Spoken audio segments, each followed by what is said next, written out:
Please give Steve a warm welcome.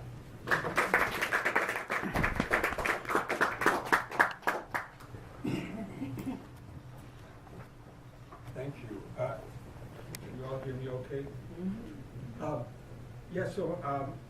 My name's Steve Werlin, and I want to talk a little bit about Fonkoze, the organization I work for, and then give a little idea of the program that is my privilege to be a part of, and then maybe say one or two things about the book, and I hope I can wrap that part up kind of quickly, and then if there are questions, we can spend some time talking.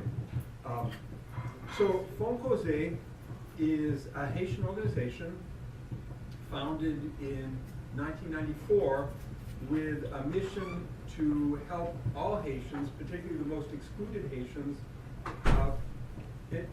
become participants in the development of Haiti.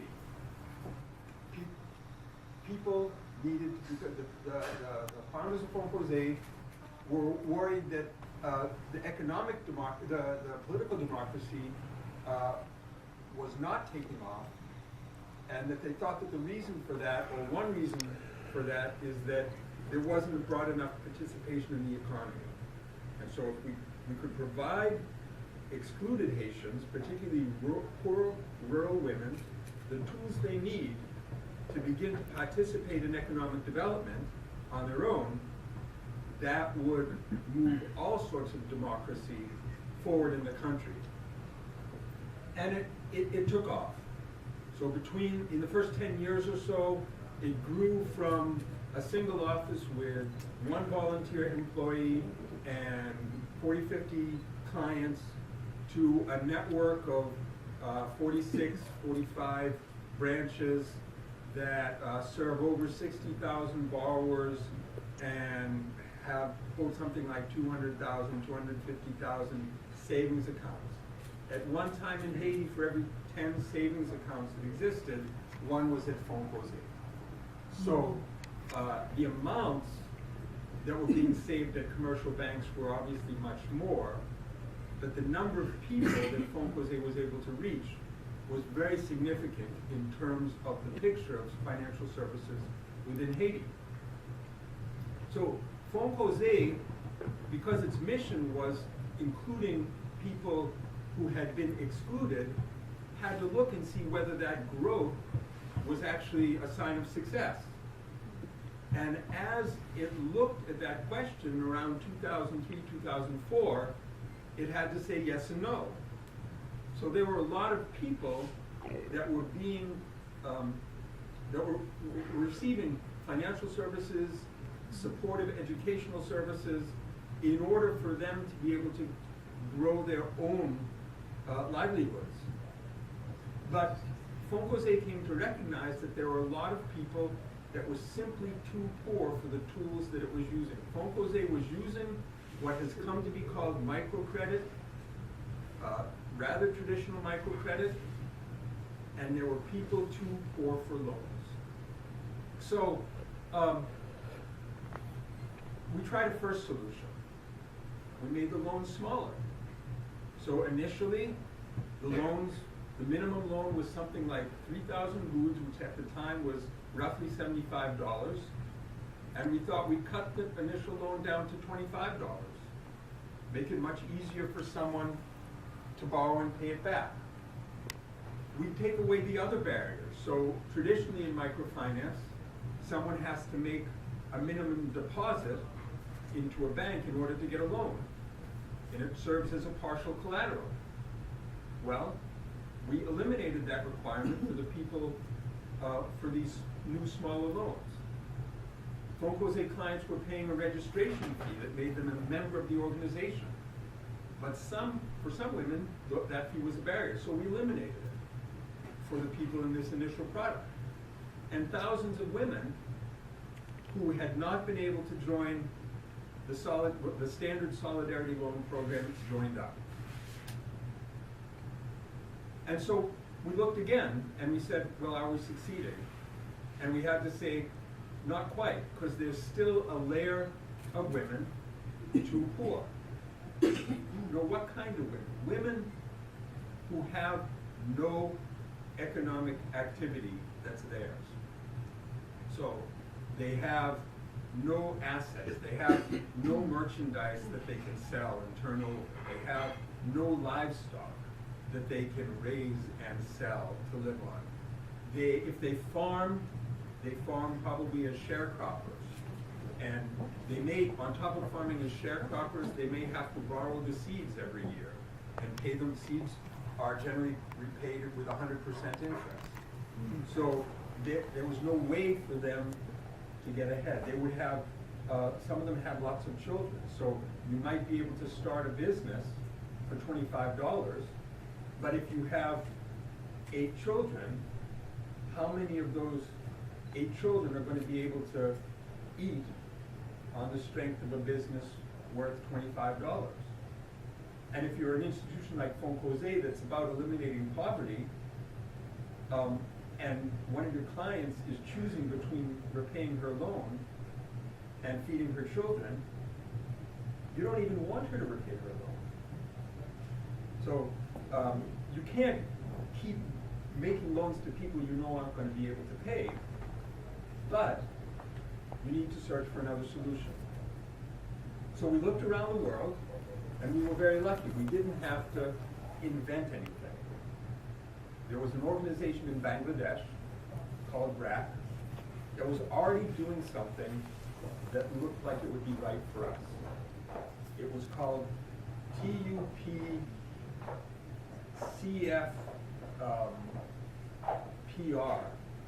So a lot of alphabet soup. I don't even have a good time remembering it. Targeting the ultra poor, challenging the frontiers of poverty reduction. So great program, not a very good name. We were very fortunate. They had started to have some real success in Bangladesh, and they were interested in seeing whether their program worked because they knew Bangladesh, or because it was a really good program that might work anywhere. And so we're getting together with the World Bank and with the Ford Foundation to test it in other sites. And Fonkoze was lucky enough to be chosen as one of those sites. And we piloted it for 150 families, and it worked really well. And after they graduated, we started looking for money to scale it up, to keep doing it. And we eventually were able to raise some funds. And so 10 years later, we worked with over 5,000 families, and with a success rate of about 96%. So it's a very good program. Now I should tell you a little bit about what the program is and how we judge the success rate. So it's called generally the graduation approach. If I come out here and talk loud enough, I feel like I'm in prison behind it. It's not something I'm used to doing. If you have trouble hearing me, I will be happy to go back to prison. I want to turn that down because there's some kind of interference going on. I do it. Yeah, I really appreciate it because I'm not going to be able to find it. All right, so the approach that BRAC developed is now generally called the graduation approach. The idea is that you take someone at a very specific level of poverty, that we call them the ultra poor, and you graduate them to another level. They're still very, very poor, but they're now able to manage their lives. So for us that means that they have a proven ability to increase the value of their assets, the assets that they depend on for income. It means that they're eating a hot meal, feeding their family a hot meal every day. It means that their school-age children are in school. It means they have a plan for the future and the confidence to know that they can succeed. So those are the very simple criteria. And when you start with the kind of women we start with, and you can achieve those goals consistently, you have to be happy about what you're doing. So this is how the program works. We spend a lot of time going into communities and selecting the women who need us. Haiti is full of very poor families. But just because Haiti's full of very poor families doesn't mean it's easy to find the very poorest of them. So we can talk about how we do it. It's a long, complicated process. That's in itself almost a talk. But we spend a lot of time identifying the 10 or 15% of rural communities that are the very poorest. These are families that are not eating every day. They're going 2-3 days at a time without ever lighting a fire. These are families with multiple children who are not in school. These are families without productive assets. So they might have a chicken, but they're not going to have a goat, or they're not going to have pigs, or let alone something as big and valuable as a cow. And, oh my goodness, someone I haven't seen in a very long time. So they're families that really don't, and they're isolated from the very communities that they live in. So a lot of them, when we go to communities and ask for a list of the families in the community, these people aren't even mentioned. It's like they're forgotten by their own neighbors. So we go through that long process of selecting them. And then we provide education.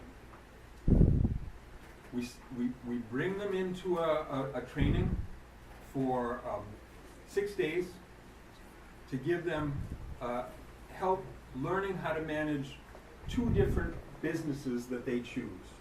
So most of the businesses they choose tend to be some kind of livestock, goats, pigs, or poultry. But some choose small commerce, some choose farming. But we give them training for 3 days on each of the 2 that they choose. And then what's really important is we just give them the assets they need to get started. So microcredit depends on credit, which is a loan, right? We transfer people the assets. So if a woman chooses goats, she gets 2 or 3 goats. They're hers. If she chooses a pig, we give her a pig. It's hers. The same with the other assets. And then we don't just give them the assets and turn our back and walk away and say, do well. We stick with her for 18 months.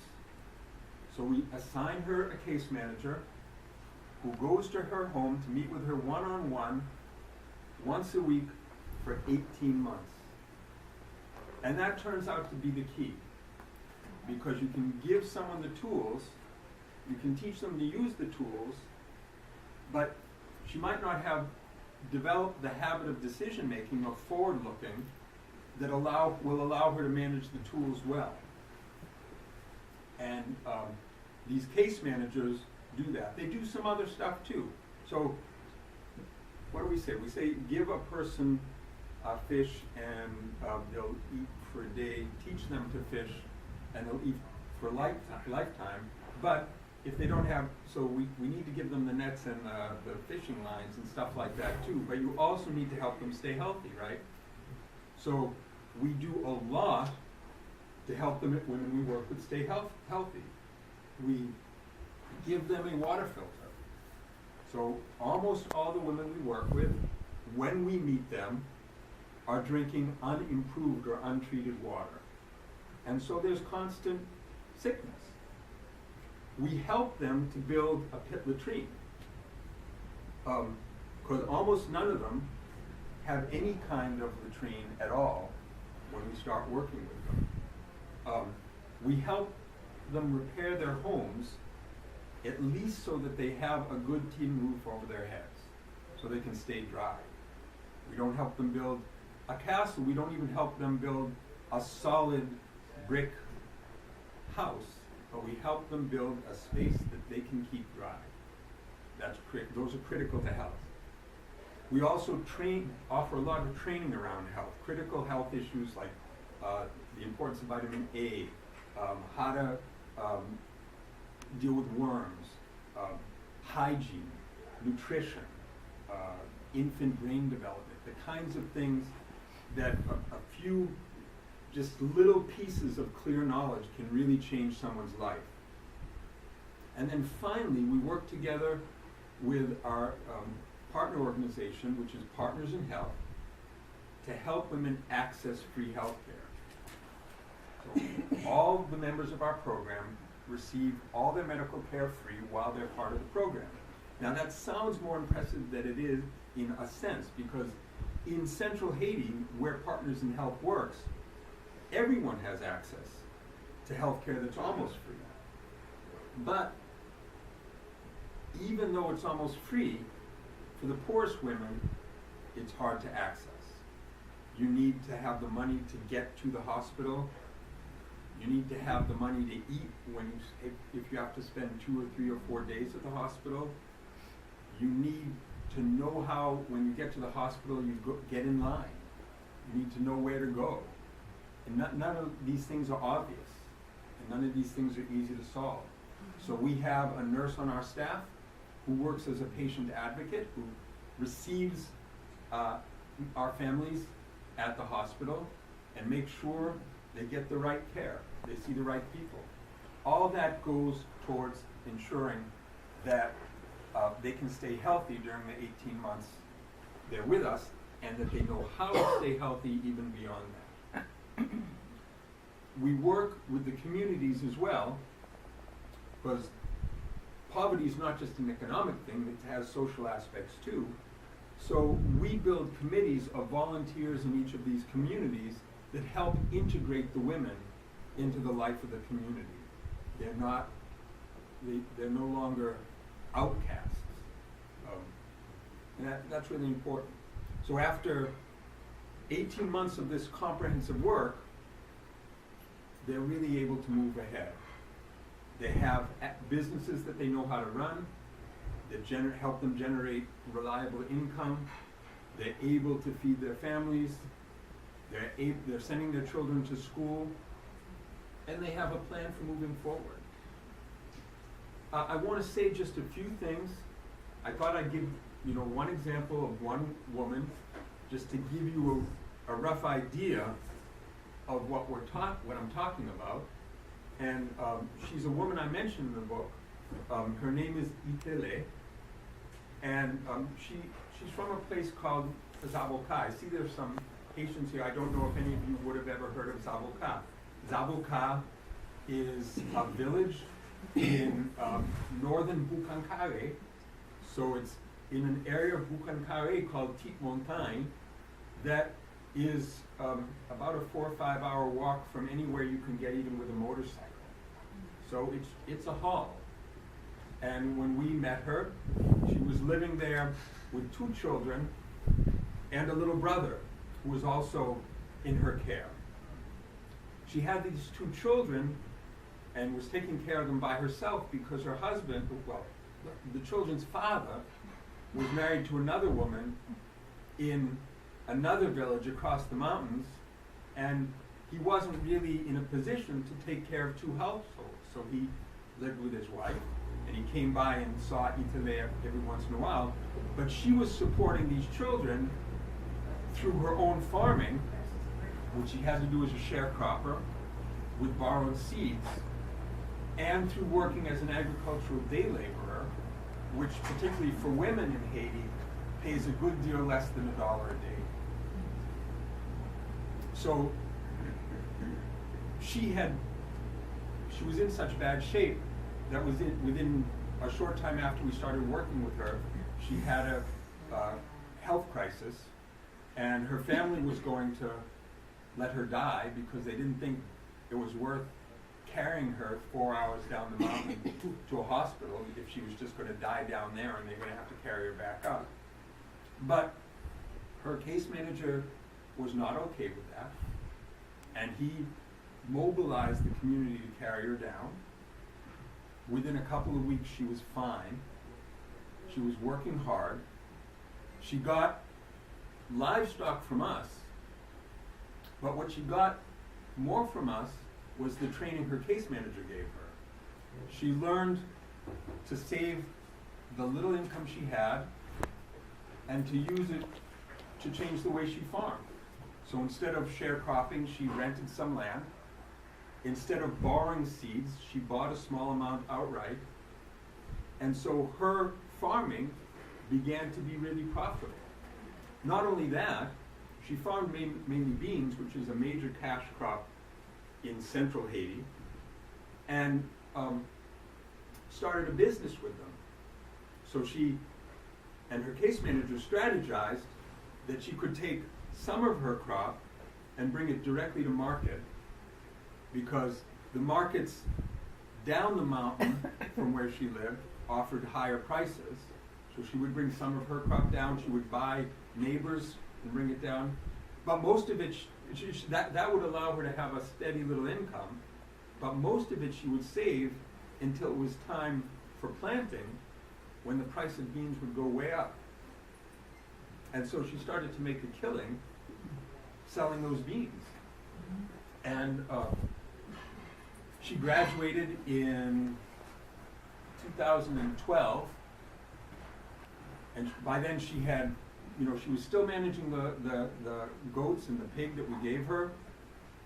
She had already added a cow that she bought with profit out of her bean business, and a horse, which meant that she didn't have to carry beans on her head anymore to get them down the mountain. And she was really flourishing.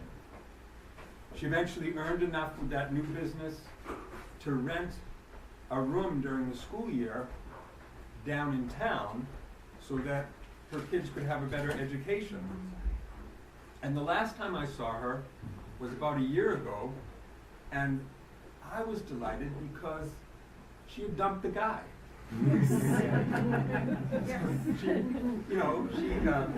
I was sorry that he wasn't going to help her with the kids anymore, but she had dumped him, and she was managing perfectly well by herself.